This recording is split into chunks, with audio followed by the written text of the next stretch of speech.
The man who stole my code, my credit, and my future just asked me for a job. He didn't recognize me at first, not behind the corner office glass, not with his resume shaking in his hands, but I knew him. I knew the smile he used to win awards meant for both of us, and I knew exactly how much his voice would crack. When I said, "You're interviewing for the position you stole from me," I heard the soft click of the conference room door before I saw him. Derek stepped in like he owned the room, same way he used to step into our parents' kitchen, expecting dinner to wait. His cologne was subtle, expensive, just like his suit, which looked like it hadn't been tailored in a few years. I watched from behind my screen as he gave the room a once-over, his eyes skimming past the nameplate on the desk. He didn't flinch, not even a pause. "Hi," he said, offering a rehearsed smile. "I'm here for the analyst interview." I nodded, gestured to the seat across from me. He didn't sit right away. "You the coordinator?" he asked, still standing. "Or from HR?" The tap of his Oxfords on the floor matched the rhythm I remembered from childhood. Impatient, self-assured, always assuming the world had arranged itself around him. I didn't answer, just returned his smile, polite and unreadable, and waited. He sat down eventually, still scanning the table, still not reading the plaque right in front of him. "Anyway," he said, chuckling, "this role, entry level, right? I'm sure I'm overqualified, but I'm between ventures, and sometimes it's about the team, you know?" He leaned back, confident. "I've got vision. I build momentum. Startups need that." I watched him as he talked, hands animated, voice smooth, and let my fingers glide across the tablet in front of me. It was almost funny how familiar this all felt, like watching reruns of a show that had stopped making sense years ago. He didn't ask my name. Instead, he pulled out a paper resume and placed it gingerly on the table, the edges too crisp for something lived in. "Here's my background," he added, tapping it once. "Should help you make a solid case when you pass it up the ladder." There was a moment, short, nearly imperceptible, where something in my chest shifted. Not anger, not triumph, just weight. Years of weight. And then I spoke. "I'm Natalie Chen," I said, my voice low but even. "Founder and CEO." His face didn't change immediately. There was a lag, like his brain couldn't sync the words with the context. Then his eyes dropped, first to the nameplate, then to the resume he'd just handed me. "Oh," he breathed. "Wait, seriously?" I gave a small nod. The silence that followed was thick and humming with disbelief. He laughed, short and awkward, like the punchline hadn't landed the way he'd planned. "Wow, I didn't realize," he said, scratching the back of his neck. "I mean, you look great, Nat. This is your company?" Instead of answering, I tapped the screen again and turned my tablet so he could see. There it was, a slide deck dated 6 years ago, presented at Stanford's startup showcase. I remembered every detail, every pixel, every line of logic. I built it. And there, front and center, was the product he had pitched under a different name. He stared. "I remember this," he said quietly. I leaned back. "So do I." Derek didn't say anything for a moment. His fingers curled slightly, pulling at a loose thread in the fabric of his pants. "You know," he said finally, his voice softer, "I never thought I didn't think that I'd make it?" I offered. He looked up. I saw something flicker, regret maybe, or just fear. I didn't let him speak again. "Let's talk about qualifications," I said, calm, professional, final. He looked like he wanted to disappear into the chair. Outside, the office hummed with quiet efficiency. I could hear the low murmur of our engineers talking through sprint updates, the distant clink of someone stirring sugar into their coffee. It was all so ordinary, and yet, something seismic had shifted. Derek picked at the corner of his resume, as if unsure whether to take it back or let it sit there like a monument to misjudgment. "I didn't think you'd ever make it," he said again, barely audible this time. I watched him for a long moment before responding, not with bitterness, not even pride. "I did," I said. "You just never looked." My straight A report card ended up taped to the side of the washing machine. Crooked, curling at the edges, smeared slightly where a detergent bottle had bumped into it. Derek's Homecoming King sash, meanwhile, hung proudly from a brass hook above the fireplace. My mother had positioned it just right, the ends draped perfectly over a photo of him accepting the crown, grinning like a boy who never had to question whether he belonged. We lived in Evanston, in a beige two-story house that always smelled faintly of cinnamon candles and whatever pasta Mom had made from the latest suburban cookbook. Our dining room had good china we never used. The living room was a museum of Derek's wins, trophies, certificates, yearbook pages laminated and framed. There was even a football signed by his JV coach, sitting in a clear case like it was the Lombardi Trophy. At dinner, Derek led every conversation. Mom would start by asking about his classes, and he'd launch into debates about economics or tell stories from Model UN. I'd try to chime in, mention a book I liked or how my math teacher let me skip a chapter, but somehow, the moment always slipped away. Derek was loud in the way that filled space. I learned early on to be small. I spent most of my free time in the basement.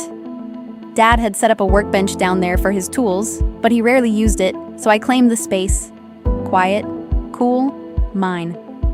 I taught myself to code on an old laptop Derek had outgrown. No one asked what I was building. I liked that. It felt like a secret I could hold on to. Derek got his first car when he was 16. A BMW. Black, spotless, secondhand but polished to shine. I got a MetroCard and a speech from Dad about grit. I still remember the words exactly. You don't need a car to prove yourself, Nat. You need backbone. He never said that to Derek. He never had to. One afternoon, I found an envelope tucked behind a stack of grocery coupons on the kitchen counter. It was a birthday card from Grandma, addressed to me. I opened it slowly, like it might disappear. Inside was a crisp $20 bill and a note. Don't let anyone dim your spark. No one had mentioned it. No one had remembered to give it to me. A few weeks later, I watched Mom wrap a care package for Derek. She fussed over every detail. His favorite cookies, a printed crossword book, even a roll of quarters for laundry. She tucked in a handwritten card with "Love you always, Mom" in looping script. On my birthday that year, I got an email. Subject line, HB. That's all it said. HB, love, Mom. I started to realize that in our family, Derek didn't just win. He defined what winning meant. Once, Dad and Derek stood in the living room talking stocks. Derek was barely 15, but Dad already spoke to him like an equal. You see, the market favors risk takers, he said. That's how empires are built. I sat at the edge of the couch, notebook in hand, ready to ask a question about an algorithm I was working on for a school project. Before I could speak, Dad turned to me. Apps are toys, Natalie, he said. Derek's thinking legacy. You should listen in. I listened. I always did. That night, I returned to the basement. I coded until my eyes burned. Upstairs, they celebrated Derek's early admission to Northwestern. Someone opened champagne. I could hear corks popping through the floorboards. A few days later, Dad called me into the garage while he was cleaning out the trunk of Derek's car. He handed me a used backpack, one of Derek's old ones. You'll need this when you start college, he said. Still good, just needs a rinse. I looked down at the faded initials stitched into the canvas. DC. It was subtle, but clear. I was always walking behind him, in hand-me-downs, in shadow. The moment that stays with me most clearly came when I was 17. Dad stood by the fireplace, arms crossed, looking at a framed picture of Derek in his cap and gown. Derek will carry the Chen name, he said without turning around. You? Just don't get in trouble. I remember my breath catching in my chest, not because I was hurt, by then, I was used to it, but because it sounded like he genuinely believed it was encouragement. Now, in the present, I sat in my car outside a grocery store in San Francisco, the engine ticking softly as it cooled. The group family chat buzzed to life on my phone. Derek is applying at Aegis, Mom had typed. We're so excited for him.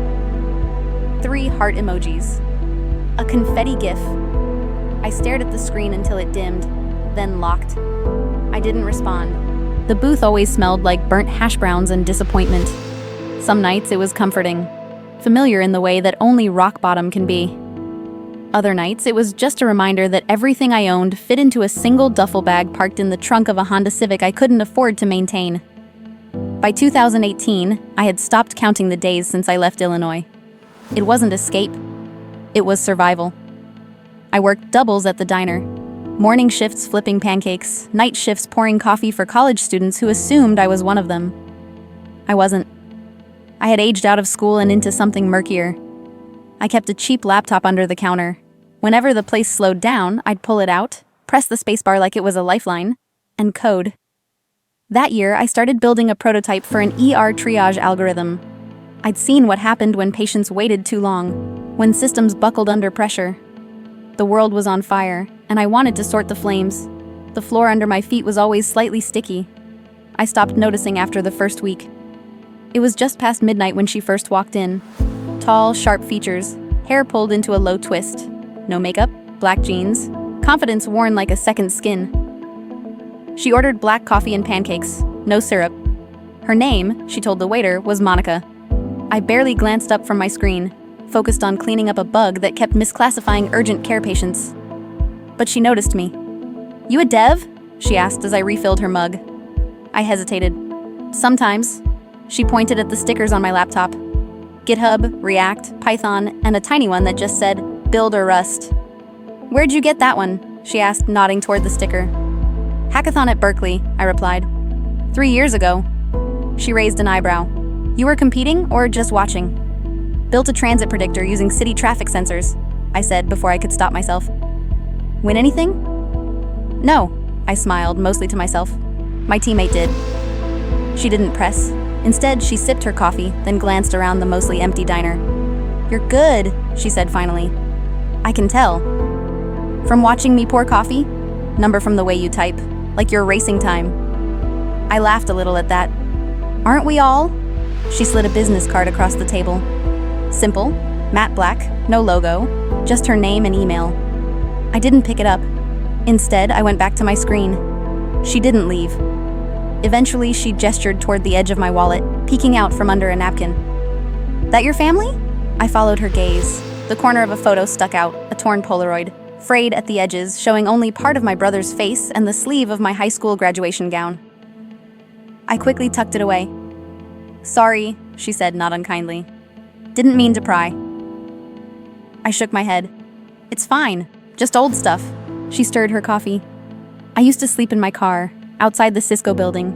Ate dinner at this place for 2 years while I coded my first pitch deck on napkins." I glanced up. "Seriously?" Monica nodded. "Billionaires love a comeback story. They just hate funding one in progress." I didn't say anything. She studied me, patient but not pitying. I liked that. "Look," she said, "I've got a spare room, couch, good Wi-Fi. I'm not offering charity. I'm offering proximity. You keep working, I'll keep watching." "I don't need help," I murmured. "Sure you don't," she said, tossing a 20 on the table. "But maybe you need a floor." I hesitated. It was always easier to say no. No meant control. No meant solitude. But my Civic hadn't heated properly in weeks, and my socks were damp every morning. Before she left, she paused at the door. "Or," she added without turning around, "you can keep spending $4 to cry into stale toast." I showed up at her door the next night with my duffel bag and my laptop. Her apartment was small, lived in and full of half-built tech, wires, whiteboards, and prototypes stacked in plastic bins. The couch sagged. The Wi-Fi was fast, and for the first time in months, I didn't fall asleep listening for police knocks or window taps.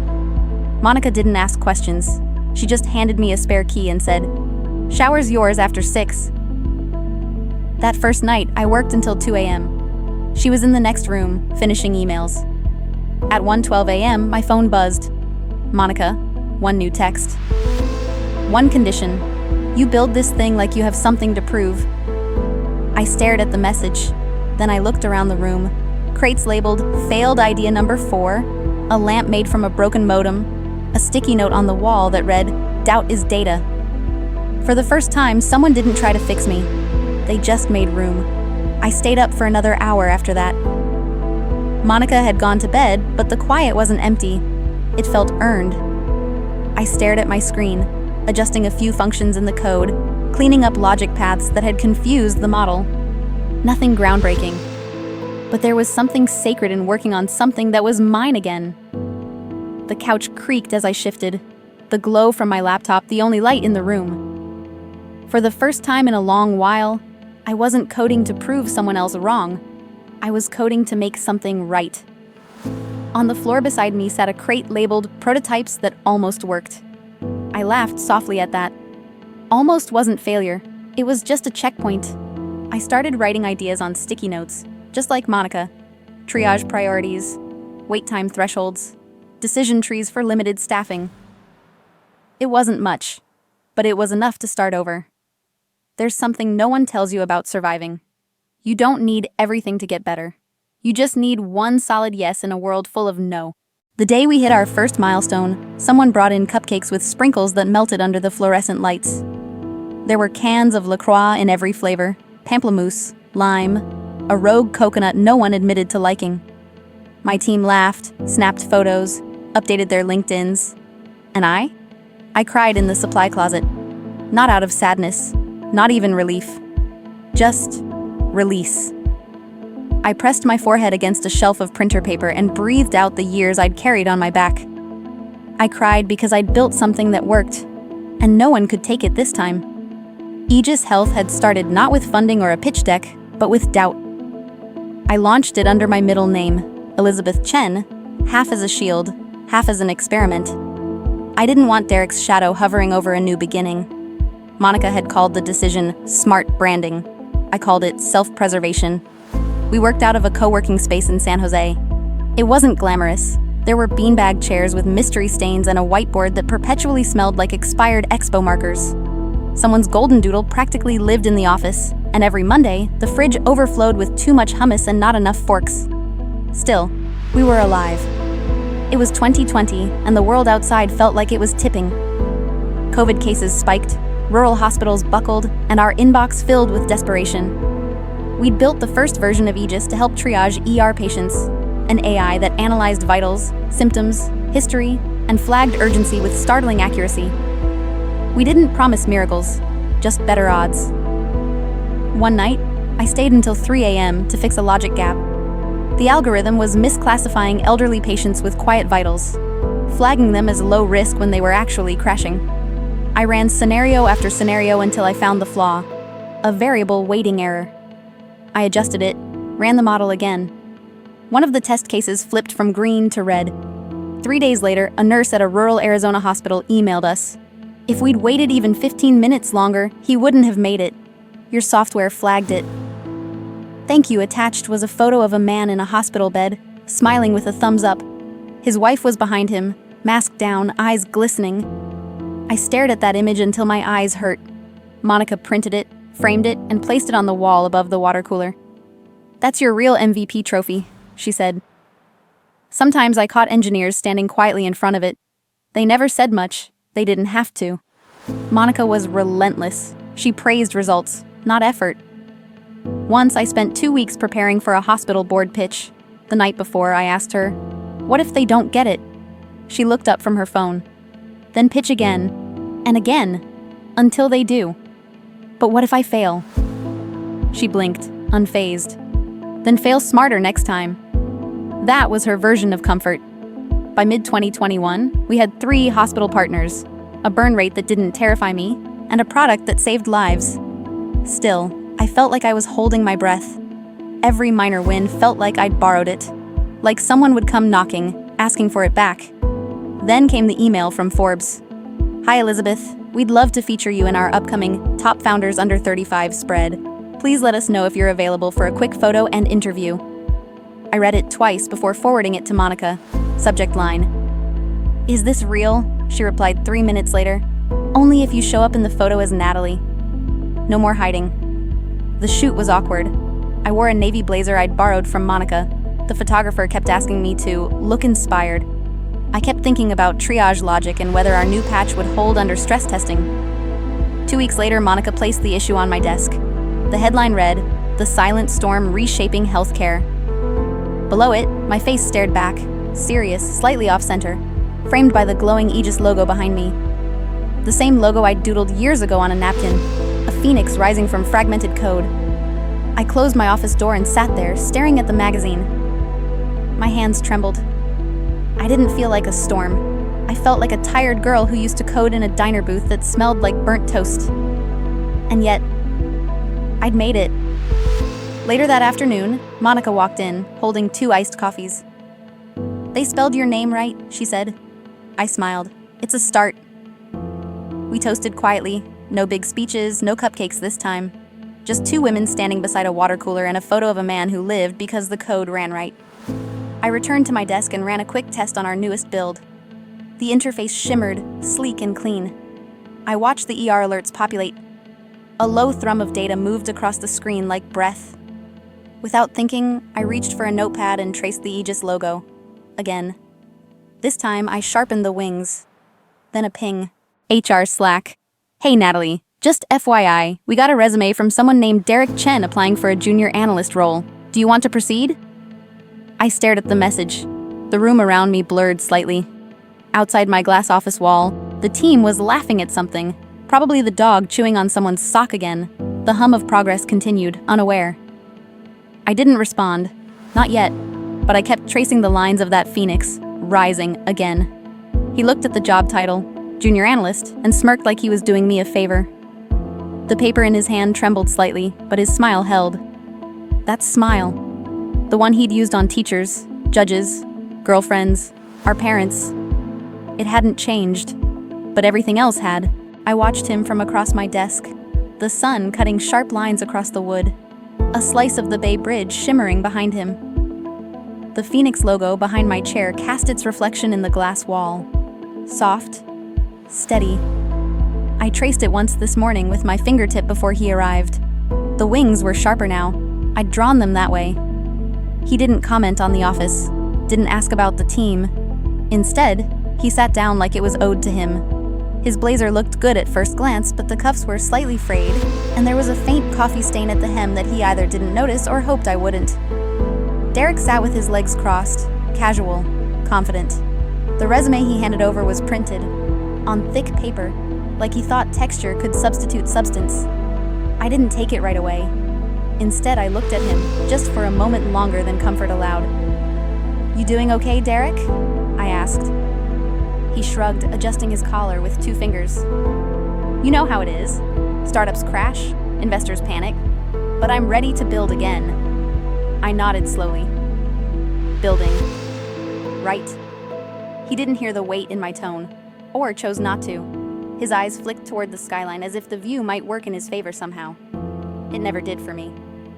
"I figured Aegis would be a good fit," he continued. "We've got synergy, you and me. History. You know how I think." I leaned back, fingers steepled under my chin. "Do I?" He laughed, just a touch too loud. "Come on, Nat. You've always known I've got vision. Even back in school, I was always pitching. You were the one making things work." I remember. There was a silence between us that didn't quite settle. He tapped the resume again, insistent now. "I can move fast. I understand scale. I just need a seat at the table again." I picked up the resume. It listed co-founder MedInnovate in bold, followed by a string of achievements that weren't entirely false, but none of them were entirely his, either. Below that, a line caught my eye. Built and deployed triage automation logic for ER environments. I turned the page. "I noticed you listed triage logic," I said, "from MedInnovate." "Yeah," he nodded. "Still cutting edge. We launched early, remember? Beat the whole trend by at least a year." I tapped my tablet.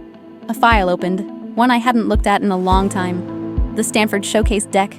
Slide after slide, still with the old logo slapped on top of diagrams I'd created in a diner booth. He leaned forward as the screen rotated toward him. His eyes scanned the first slide. His smile faltered. "I remember this," he murmured. "Wow, that takes me back." "It should," I said. "You stole it." Derek's mouth opened slightly. "Hey, look, I didn't—" "You took my laptop," I said, voice even. "You copied my prototype. You pitched it before I could. And when I asked you why, you said—" He looked down. "No one funds nobodies." I nodded. "And now?" He didn't answer. He shifted in his chair, ran a hand over his hair, fingers briefly snagging in the gel. I noticed then how the back of his neck had started to flush. A small, involuntary tell. He never had a poker face when cornered. "I did what I had to," he said eventually. "I was trying to keep the family name relevant. I figured if one of us made it, we both won." "No," I said, letting the words settle. You erased me. His breath hitched. I didn't yell. I didn't need to. The room was quiet except for the muted hum of the air conditioning and the sound of someone 2 rooms down typing rapidly. A printer whirred to life in the distance, mundane noises that underscored how deeply surreal this moment truly was. I opened a drawer and pulled out a sheet of paper. The offer letter. Printed on standard paper, no embossing, no weight. I slid it across the desk. He looked at it.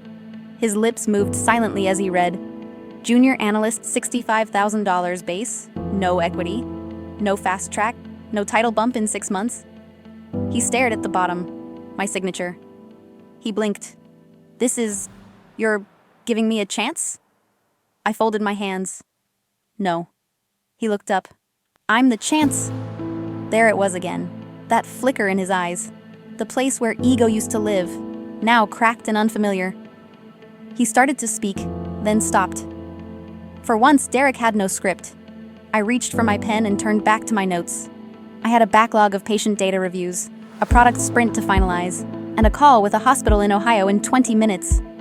I didn't look up again. You can sign it now or take it home, I said. But there are no shortcuts here, no family passes. His voice was thin. Mom and Dad know? I paused. Not yet, but if they ask, I'll tell them the truth. He folded the offer letter once, twice, pressed it into his lap like something precious and dangerous at the same time. Before he left, he glanced back at the Phoenix logo. You designed that? I nodded. It looks angry? No, I said, not unkindly. It looks awake. After he left, I sat in the silence and reached for my notepad. I traced the Aegis logo one more time, just like I had when I worked for Monica's couch, when the world felt too big and I felt too small. But this time, I added something new. I sharpened the beak, widened the wings, anchored the tail with a loop that made it impossible to erase with one stroke. There's no music in these moments, no swelling soundtrack. Just breathe. Just weight lifted one grain at a time. The phone rang at 9:43 p.m., just as the lights outside my office dimmed into the soft gold of late spring. The San Francisco skyline glowed with its usual quiet confidence, always moving, always watching. I didn't recognize the number at first. Chicago area code. I answered anyway. Hi, honey, Mom's voice said. Light, rehearsed. The tone she used when calling from the grocery store to ask if I wanted cinnamon or nutmeg, even though she always bought both. I heard from Derek, she continued before I could respond. He said you're his boss? I leaned back in my chair. The hum of the Aegis servers pulsed softly through the floor. My screen still glowed with the last triage report from Tucson. No anomalies. A soft jazz playlist drifted from a speaker in the corner, saxophone brushing against silence like breath against glass. He's not wrong, I said. There was a pause. I imagined her in the kitchen, pacing, one hand tugging at the edge of a dish towel. A candle probably burned in the background, something lavender or lemon. The house hadn't changed much. I mean, she began. You never said you were, well, you never told us you had your own company. I turned toward the window. Below, the city buzzed on. People heading home, restaurants blinking awake. Somewhere down the hall, my team laughed. Someone had brought in mochi ice cream for a birthday. I could hear the dull clink of spoons, the sound of life continuing. You never asked, I replied. Another silence, this one softer. Well, she finally said, we're proud of you. I just thought you should hear that. Thanks, I said, the word floating between us like something delicate. I didn't ask her how Dad felt. I didn't bring up the card she'd never mailed or the basement where I used to code in silence. We stayed on the line for a few more seconds. I let her sit with it, whatever mix of guilt and awe and confusion had brought her to call. I didn't fill the air for her, not this time. I should go, she said at last. Okay. Love you, Nat. You too, Mom. The line clicked. I set the phone down gently, face down. Across the room, I caught movement. Through the glass, Derek sat 2 rows away in the bullpen, hunched slightly, typing with uncharacteristic focus. He didn't see me. The bravado had dimmed. He still wore nice shoes, but they scuffed a little more now. I watched him for a moment longer than I meant to. Then I looked up, really looked, at the glass behind my desk. The phoenix shimmered faintly in the window's reflection, wings spread, circuitry woven into fire. Behind it, layered just right, was the edge of my nameplate. Natalie Chen, CEO. I reached forward, let my fingers brush across the etched letters. I'd seen this plaque 1,000 times, but this was the first time it felt like it wasn't trying to convince anyone, not even me. It just was. I breathed in. The office smelled faintly of whiteboard markers, cold brew, and jasmine lotion someone kept in the restroom. The air was clean, earned. I thought about everything Monica once said, that billionaires love a comeback story, but they rarely invest in one still mid-rebuild. I had rebuilt anyway, quietly, precisely, without permission. I tapped my fingers on the wood. Once, twice. Then I whispered, not for the room, not for Derek, not even for Mom, for me. This time I write the story. Sometimes the silence between us says more than the years ever did, and in the reflection of that phoenix, etched in glass and code, I finally saw myself not as forgotten, but as formed. We don't always get the love we deserve at the moment we need it, but that doesn't mean we stop becoming. Sometimes the greatest power is not in proving others wrong, but in quietly becoming someone even you can be proud of. If this story reminds you of your own journey, or someone who finally rose on their own terms, I hope you'll share it. After all, every life has a chapter where the quiet one speaks. Have you ever been the quiet one, the one overlooked, outshined, underestimated, until the day your silence finally spoke? If this story stirred something in you, a memory, a moment, a name you once had to fight to make your own, I'd love to hear it. Truly. Because somewhere out there, someone else is still sitting in the corner, waiting to be seen. And maybe, just maybe, your story will help them rise too. Would you share it with us?